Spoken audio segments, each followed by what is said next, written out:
Dice la Biblia: ahora bien, los que habían sido esparcidos a causa de la persecución que hubo con motivo de Esteban, pasaron hasta Fenicia, Chipre y Antioquía, no hablando a nadie la palabra, sino solo a los judíos.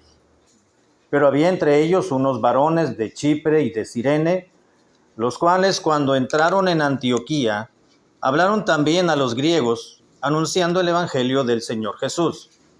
Y la mano del Señor estaba con ellos, y gran número creyó y se convirtió al Señor. Llegó la noticia de estas cosas a oídos de la iglesia que estaba en Jerusalén, y enviaron a Bernabé que fuese hasta Antioquía.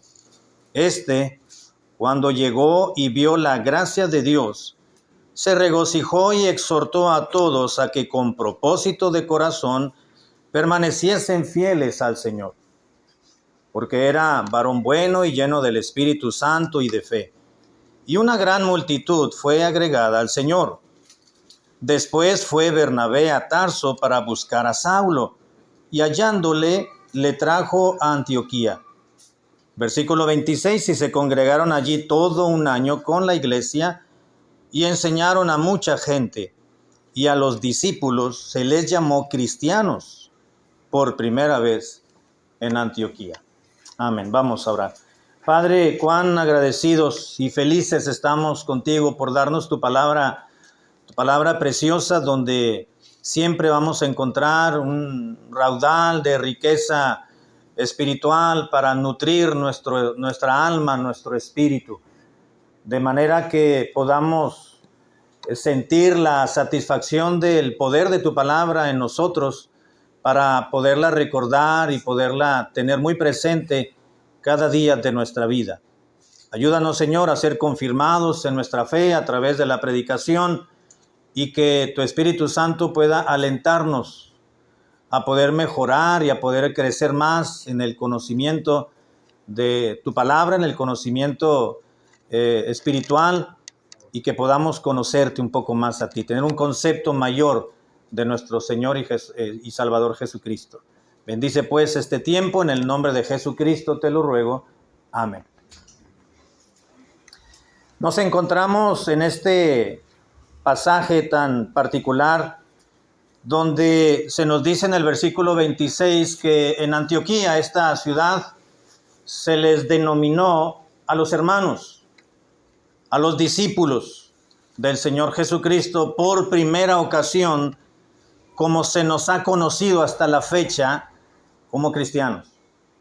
El término cristiano previo a esta historia no era conocido, sino que a los hermanos se les llamaba y se les denominaba como justamente los discípulos.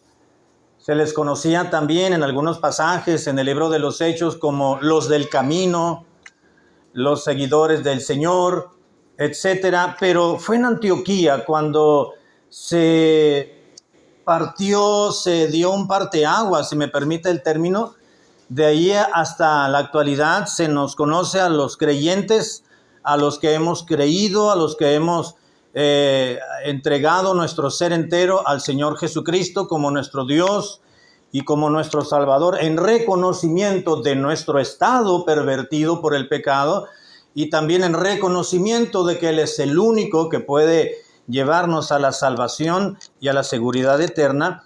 Entonces hemos recibido este nombre de cristianos. Un término que en un principio decía mucho. No solamente se identificaba a una persona por su forma de vida, por su forma de pensar, por la misma posición espiritual que el propio Señor Jesucristo le había otorgado mediante la fe y el arrepentimiento, sino que trascendía más allá. Digo esto, hermanos, porque en la actualidad decir cristiano en términos prácticos no nos dice mucho ya, porque cualquier persona se dice ser cristiana. En el mismo pasaje, en el mismo libro de los Hechos, en el capítulo 26, no vamos a ir a ese pasaje, solamente como referencia, encontramos la autodefensa del apóstol Pablo ante el rey Agripa y ante Festo y ante algunos otros oficiales romanos, oficiales del Imperio Romano, donde Pablo apeló a César y vinieron estos oficiales y comenzaron a escuchar la defensa que Pablo mismo presentó de su persona. Finalmente dijeron, pues no hallamos ningún mal del cual podamos acusarle, sin embargo ya apeló a César. Pero previo a ello, Pablo comenzó a autodefenderse y entonces comenzó a testificar cómo fue su encuentro personal con el Señor. De manera que comenzó a hablar, comenzó a presentar lo que el Espíritu de Dios le trajo a sus labios, a su mente, de manera que dijo Agripa, por poco, le dijo, detente, ya no hables más, pero quiero decirte que por poco me persuades, me convences a ser cristiano.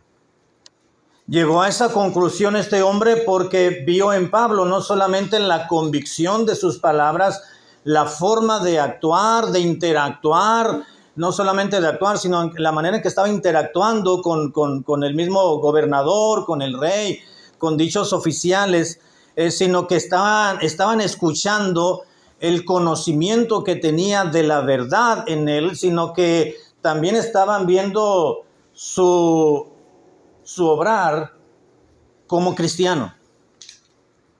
No solamente fueron sus palabras que estaban llegando a convencer a través de la labor del Espíritu Santo, que es la labor, que es una de las funciones del Espíritu Santo, convencer al pecador, sino que estaban viendo la manera de actuar y de comportarse del mismo apóstol Pablo.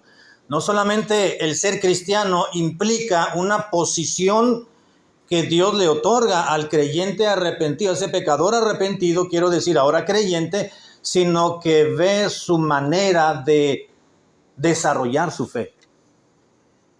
Así que cristiano, hermanos, no solamente es decir, soy cristiano y llevar el nombre como tal en un sentido nominal, sino que ser cristiano trasciende mucho más allá de sencillamente el nombre cristiano. Si vamos a la palabra de Dios, hermanos, vamos a darnos cuenta que ser cristiano tiene mayor trascendencia que sencillamente decir yo soy cristiano, soy creyente. De acuerdo a la palabra de Dios, vamos a ir desmenuzando un poquito, si me permiten la expresión, algunos versículos para llegar a las verdades eternas de que ser cristiano es mucho más allá de lo que simplemente conlleva el término o poseer el término cristiano. Ser un verdadero cristiano, número uno, o cómo es descrito en la Biblia un verdadero cristiano, pues lo vamos a encontrar en la misma palabra de Dios, en versículos muy, muy prácticos y muy conocidos. Un verdadero cristiano es aquel, número uno, que ha creído en Cristo. Tan sencillo como esto. En Juan capítulo 3, versículo 16, leemos o recitamos el versículo conocido, porque de tal manera amó Dios al mundo, que ha dado a su Hijo unigénito para que toda aquella persona, todo aquel individuo que cree en Él, en el Hijo de Dios, no se pierda, mas tenga la vida eterna. Creer implica un arrepentimiento de la vida antigua, implica también ese arrepentimiento ir acompañado de fe en el Señor Jesucristo para la salvación. La voluntad del hombre, quiero ser salvo, se une con la voluntad de Dios, te quiero salvar, entonces se produce la salvación. Todo aquel que cree, para que todo aquel que en Él cree, dice la palabra de Dios, no se pierda, mas tenga la vida eterna.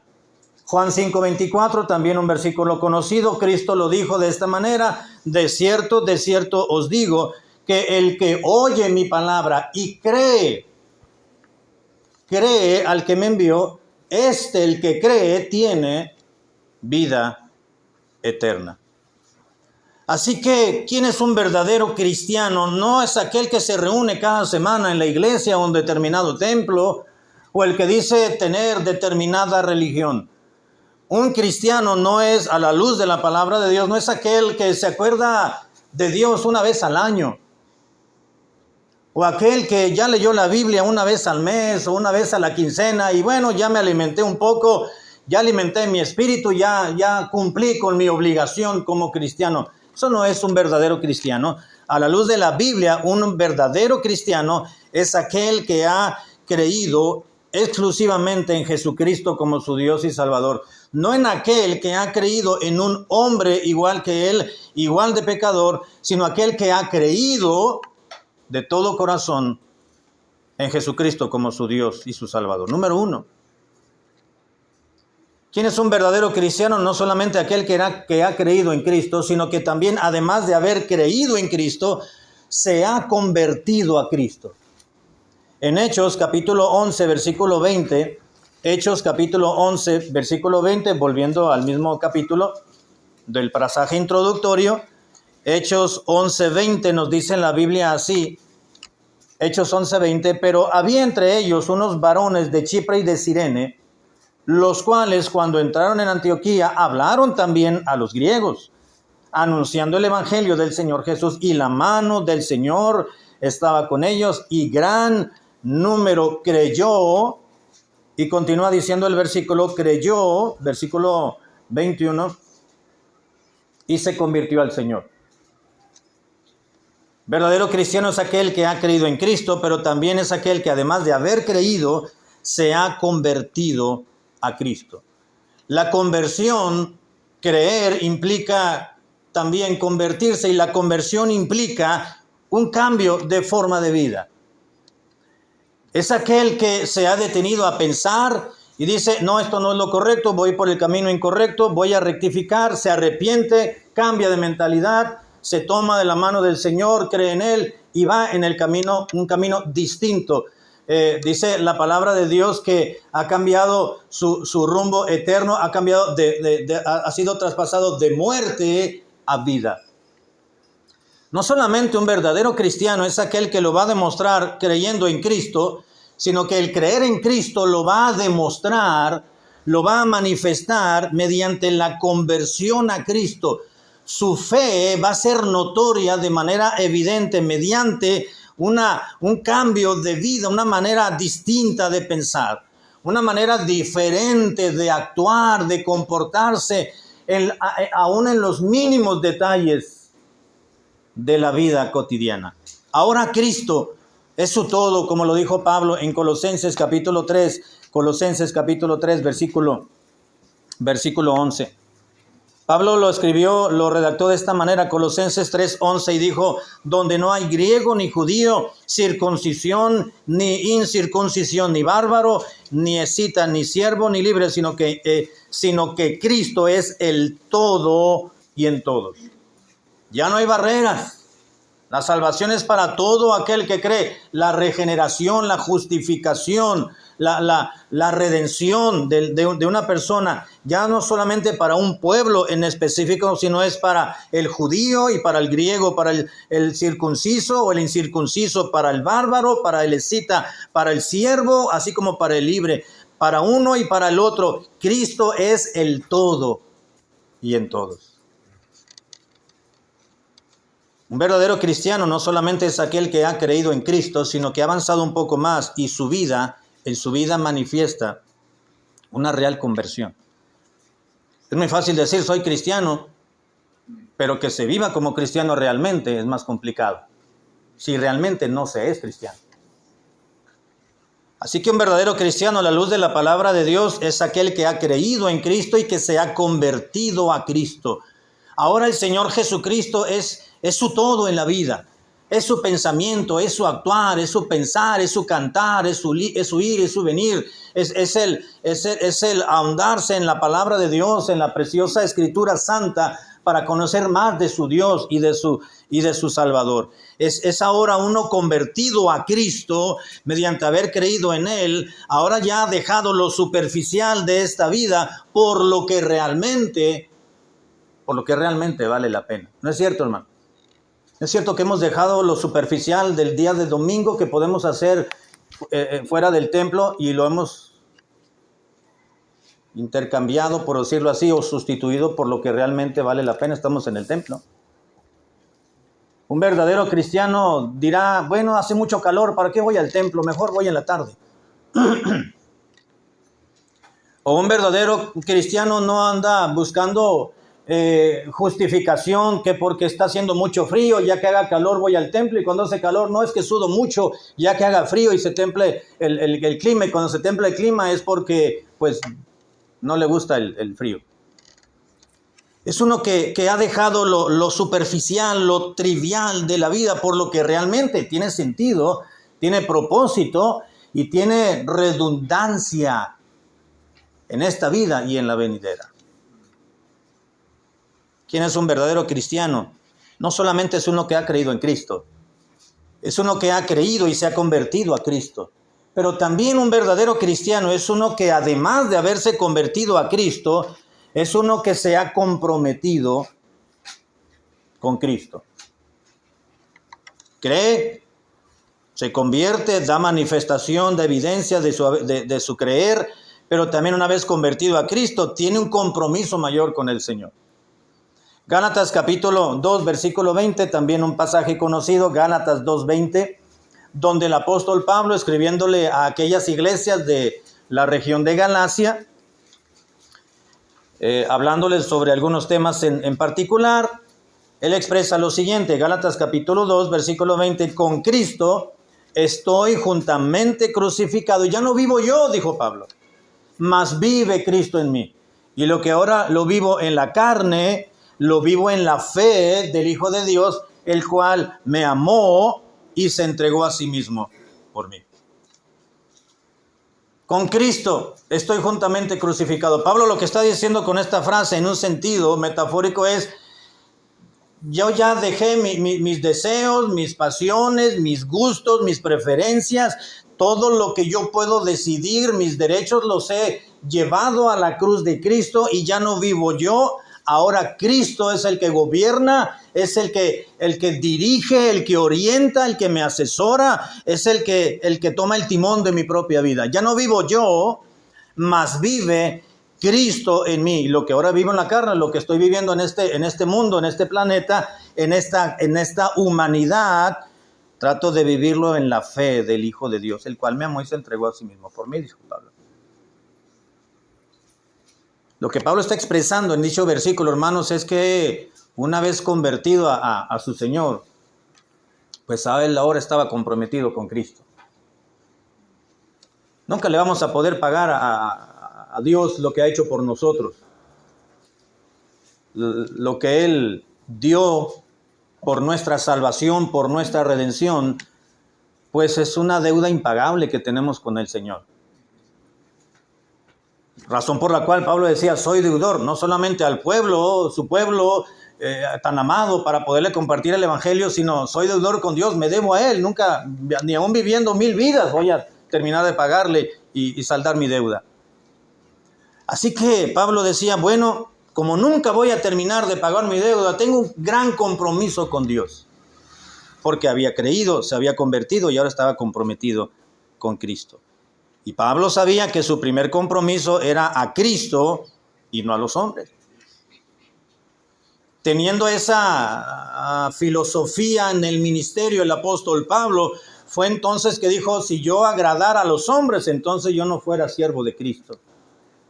Tenía un compromiso ciertamente Pablo, porque él decía, ay de mí si no anunciara el evangelio. Tenía un compromiso con aquellos que aún no conocían al Señor, sino que su mayor compromiso era con Dios. Yo prefiero quedar bien con Dios, dijo Pablo, que con los hombres. Por si quedo bien con los hombres, entonces yo no sería un digno siervo del Señor. Así que, ¿quién es un verdadero cristiano? Pues no solamente uno que cree en Cristo, que se ha convertido a Cristo, sino uno que está comprometido con Cristo. Es el Señor, su Dios y su Salvador, el que es primero en su vida. No hay otra persona, no hay otro ser, no hay mayor... Es verdad, hermanos, que usted y yo como creyentes, como cristianos, tenemos compromisos seculares que cumplir. Es decir, tenemos ciertas responsabilidades el estudiante con sus estudios, el empleado como tal, en su empresa, en el negocio, con el patrón. Pero el compromiso mayor, siempre habrá un bien mayor y nosotros nos debemos, nuestro mayor compromiso es con nuestro Señor Jesucristo, quien nos ha salvado. El patrón no nos ha salvado. La empresa no ve por nosotros, por nuestros intereses. En cualquier momento hay recorte de personal, en cualquier momento nos confunden, creen que hicimos nosotros alguna situación, nos levantan un acta administrativa y vamos para afuera. Pero la Biblia dice, Cristo dijo, el que a mí viene, yo no le echo fuera. Así que en el Señor estamos seguros. Por eso usted y yo, hermanos, si somos realmente cristianos, estamos comprometidos con Dios.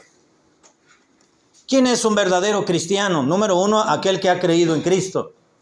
2, el que se ha convertido a Cristo. Número 3, el que se ha comprometido con Cristo. Número 4, es aquel que se ha convencido por Cristo. En Juan capítulo 14, versículo 6, Juan 14, 6, muy conocido este mismo versículo. Dice la Biblia, Jesús le dijo, yo soy el camino, la verdad y la vida. Nadie viene al Padre si no es por mí. Yo soy el camino y la verdad.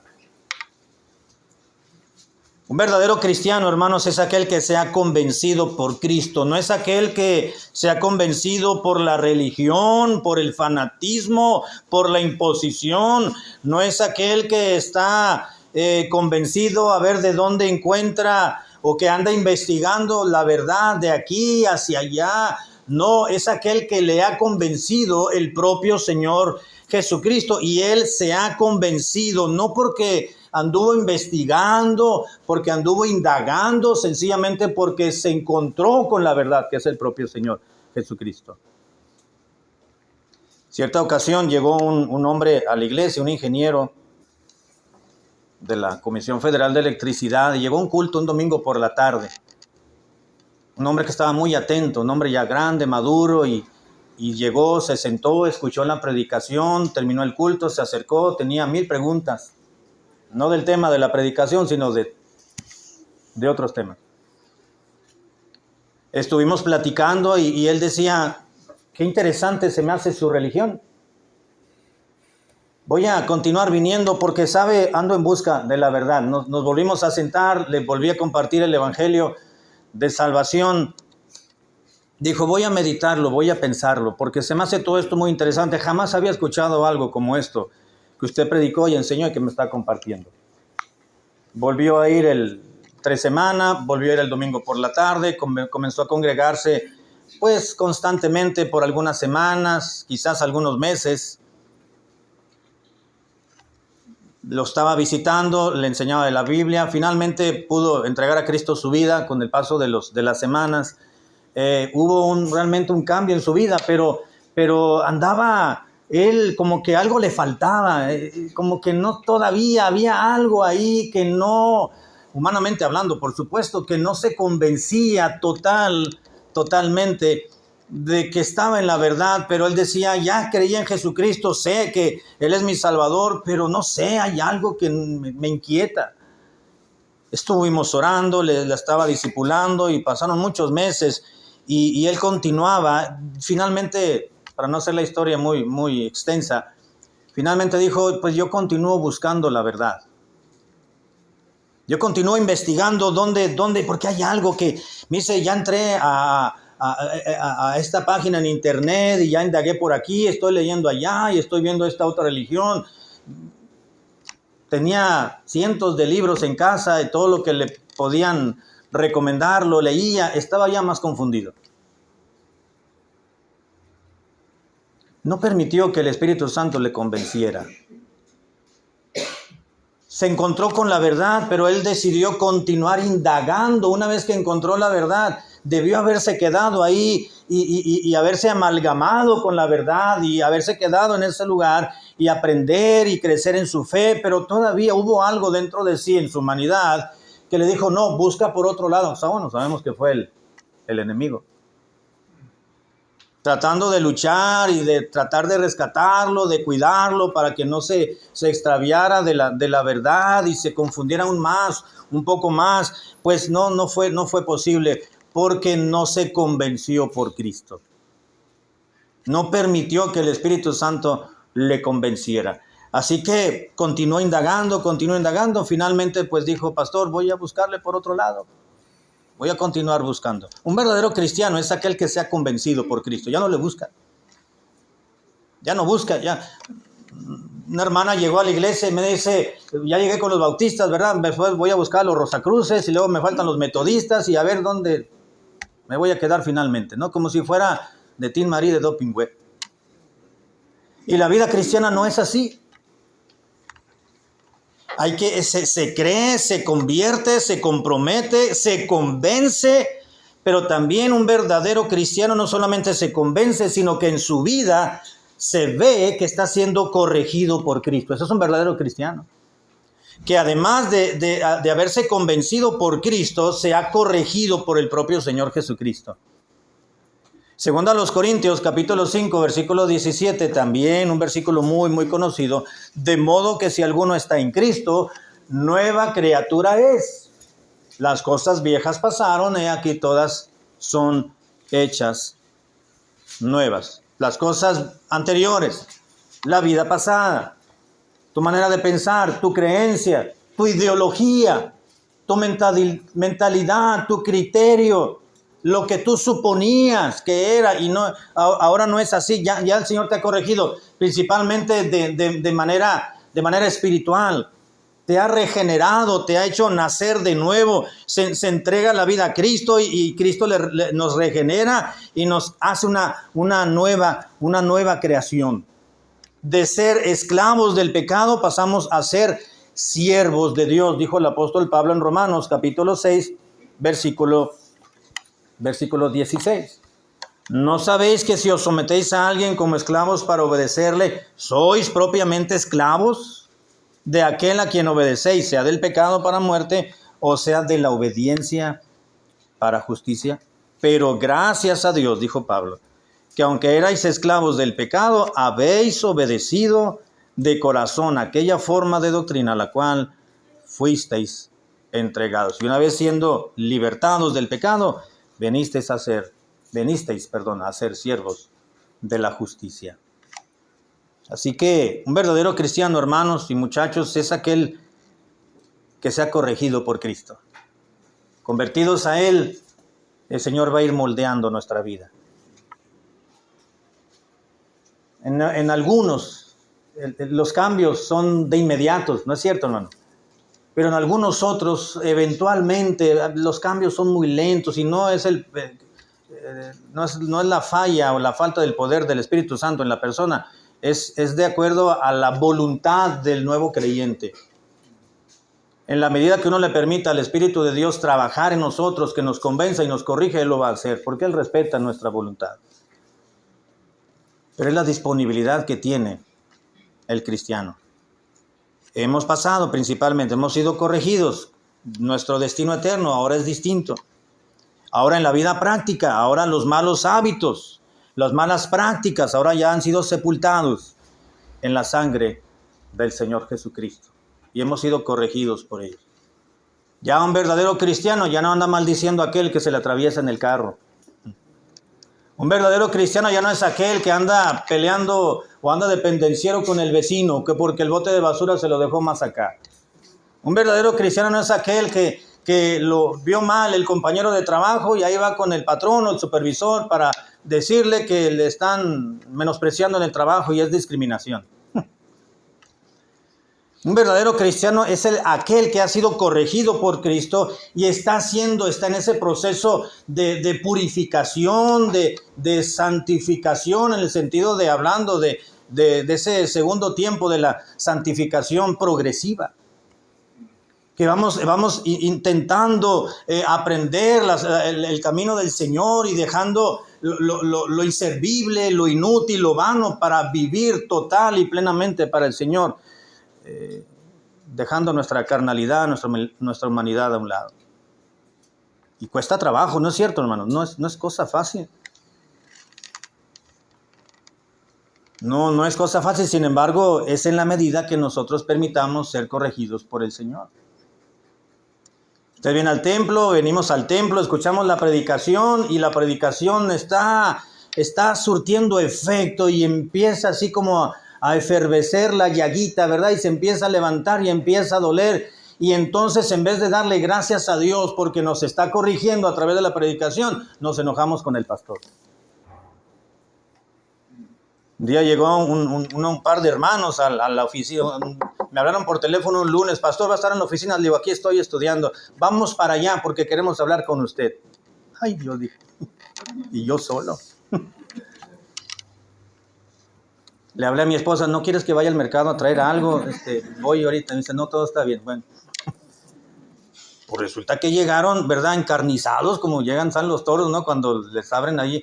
Y llegaron, les tocaron la puerta como si hubiera sido un jardín y allá hasta el fondo estuviera yo. Casi tumbaban la puerta del templo y fui y les abrí con mucho gusto, ¿verdad? Y los hermanos entraron con una cara desaforados y digo: hermano, pasen. Comenzaron a levantar la voz, sobre todo ella. Digo: mire, hermano, mejor vamos a orar porque aquí estaba cargadito el ambiente así en ese ratito, ¿verdad? Yo sentía que a lo mejor iba a haber golpes. Digo, no de mi parte, ¿no? Yo los iba a recibir. Pasamos, digo: mira, antes de cualquier grito vamos a orar, ¿no? Y ya lo tratamos esto en el Señor. Y no en la carne. Pues llegaron a reclamar que porque yo había enseñado algo en la predicación pasada y que porque su familia, que ya dejó de venir a la iglesia por mí. Pues es la Biblia, es la palabra de Dios. Sí, pero usted lo dijo viéndonos a nosotros. Pues claro que a quién quería que viera una foto en la cartera o a quién. Cuando se predica, se le predica a usted en la iglesia, ¿no es cierto, hermano? A usted, ¿verdad? Los vemos aquí, no le estamos predicando al vecino, por allá, al que pasa en el Uber. Se le predica a quien viene. ¿No? Claro, hermano, le digo: pues claro que lo dije por usted y por ella y por mi esposo y por mis hijos y por todo el mundo que estaba ahí, porque es lo que dice la palabra de Dios. No podemos eludir las verdades eternas, se tiene que decir, y lo que se tiene que decir, ahí está en la palabra de Dios. No podemos negarlo, no podemos evadir, no podemos esconderlo, no podemos negarlo tampoco. Sí, pero con ese tonito de voz que usted lo dijo así como con sarcasmo, nos dolió. Mi hermano, pues, ¿qué quiere que le diga? No me puedo disculpar, la palabra de Dios. Y si se sienten aludidos, qué bueno, porque quiere decir que hay algo que tuvo que haber arreglado, o algo que tiene que arreglar. Sí, pero no es la manera en que lo tiene que decir. Bueno, y el asunto ya es su corazón. Si su corazón no está bien, enójese conmigo y no se enoje con Dios, pero arregle lo que tenga que arreglar. Un verdadero cristiano es aquel que permite que el Espíritu de Dios le corrija en la vida. Y claro, hermanos, nunca vamos a tener años, décadas en el cristianismo y siempre vamos a tener algo que reajustar y algo que reorganizar nuestra propia vida espiritual, porque tenemos que ir en pleno crecimiento espiritual y no en decadencia espiritual. Y que el Señor nos ayude a poder recibir su palabra como debemos de recibirla y de tomarla también. ¿Quién es un verdadero cristiano? Voy a terminar. Salud. Un verdadero cristiano es aquel no solamente que sea corregido por Cristo en el sentido espiritual, pero también permite mejoría en su propia vida, de acuerdo va avanzando en su vida cristiana, sino que también es aquel que se ha consagrado a Cristo. Un verdadero cristiano es aquel que se ha consagrado a Cristo. Filipenses capítulo 3, Filipenses 3:7, y con esto voy a terminar. Filipenses capítulo 3, versículo 7. Dice la Biblia: pero cuantas cosas eran para mi ganancia, dijo Pablo, las he estimado como pérdida por amor de Cristo. Y ciertamente, dijo Pablo, aún estimo todas las cosas como pérdida por la excelencia del conocimiento de Cristo Jesús, mi Señor, por amor del cual lo he perdido todo y lo tengo por basura para ganar a Cristo. Qué hermosas palabras del apóstol Pablo. Y no es que estaba tratando de buscar él palabras bonitas y elocuentes para que la iglesia de Filipos se sintiera sensibilizada, los hermanos, la congregación. ¡Ay, qué bonito! No, no, no. Era una manifestación y una expresión de la consagración al Señor Jesucristo del propio apóstol Pablo. Todas las cosas que para mí eran ganancia, todo lo que tenía sentido, todo lo que tenía un propósito en esta vida, en el sentido secular o humano meramente, dice, ahora en Cristo ya las estimo como pérdida, pero por amor a Cristo. Ya no es algo que me llame la atención. Ya no es algo que está en mi lista de prioridades, dice Pablo. Ya no. Ahora hay algo mucho mejor. Mis metas, mis prioridades son distintas. Ya no son perennes, ya no son tan superficiales. Ya no pienso en lo que voy a hacer mañana y pasado, sino pienso en que lo que voy a vivir, lo que voy a decir, en lo que voy a pensar, en lo que me voy a envolver en esta vida, que tenga repercusión eterna en los cielos. Dijo Pablo, ciertamente aún estimo todas las cosas como pérdida por la excelencia del conocimiento. Yo le llamo a esto consagración. Bíblicamente, ¿cómo es un verdadero cristiano? Un verdadero cristiano, pues es uno que se ha consagrado a Cristo. Prefiere al Señor a alguien más. Mismo Pablo dijo en otro pasaje, creo que un pasaje de Colosenses, si mal no recuerdo, donde dice para que Cristo tenga la preeminencia. La palabra preeminencia significa preferencia. El Señor debe ser el primero en nuestras vidas que alguien más. Se le dedica nuestro tiempo, le dedicamos esfuerzo, salud, le dedicamos incluso nuestro dinero, porque todo viene de Él, nuestros bienes, todo es de Dios y es para Dios. ¿Se acuerda una medida temporal que hicieron los hermanos de la iglesia de Jerusalén? Recién convertidos, recién floreciendo la iglesia cristiana en aquel tiempo. Había necesitados y para suplir las necesidades de los hermanos pobres de la iglesia, muchos daban dinero, otros empeñaban sus terrenos, sus casas, otros los vendían, después recuperaban el dinero y lo traían a los pies de los apóstoles para ayudar a los hermanos que menos tenían. Se desprendían de lo propio para ayudar a los demás, en los recursos materiales me estoy refiriendo, ¿verdad? Pablo también le escribió a la iglesia de Corinto, le dijo, hermanos, yo con el mayor placer gastaré lo mío, y aún yo mismo me gastaré del todo por amor a vuestras almas, aunque amándolos más, yo sea amado menos. Pablo estaba dispuesto a gastarse él mismo y gastar lo propio por los hermanos, por la causa de Cristo. ¿Cómo es un verdadero cristiano? Aquel que se ha consagrado a Cristo. Es aquel que se deleita en las cosas de Dios. Es aquel que refleja a Cristo en su propia vida. Un cristiano consagrado, hermanos, un verdadero cristiano es aquel que se consagra al Señor, que disfruta venir al templo, disfruta cantar. En el sentido correcto de la palabra, es aquel que le apasiona la vida cristiana. Esperar que ya va a llegar el domingo, que va a escuchar la predicación, esperar que llegue en la mañana para ponerse a leer la Biblia, tener contacto directo con la palabra de Dios, con todas las cosas espirituales, como así le llamamos en muchos casos. ¿Quién es un verdadero cristiano, hermanos, según la Biblia? Uno que ha creído en Cristo. Uno que se ha convertido a Cristo por haber creído. Y una vez que creyó, se convirtió, ahora está comprometido con el Señor, porque se ha convencido. Y una vez convencido, es aquel que le permite al Señor corregirlo en su vida, las ocasiones que sean necesarias. Es uno que vive consagrado al Señor. No hay menos. No hay menos. No debemos de conformarnos y decirle, hermano, a una persona que dice ser cristiana, pero su vida no lo refleja. No estamos para consentir a nadie. Todos somos hijos de Dios, dice la gente. Y no todos somos hijos de Dios. No todos somos cristianos. Para la percepción humana, para el hombre natural, casi todos son cristianos. Pero a la luz de la palabra de Dios, usted y yo sabemos que para ser cristiano realmente es diferente al sentido que le llama el hombre natural. Que Dios nos ayude, hermanos, a reconocer nuestra posición privilegiada que tenemos en Cristo y vivir en base a ese privilegio que tenemos por ser llamados hijos de Dios. Vamos a orar. Padre Celestial.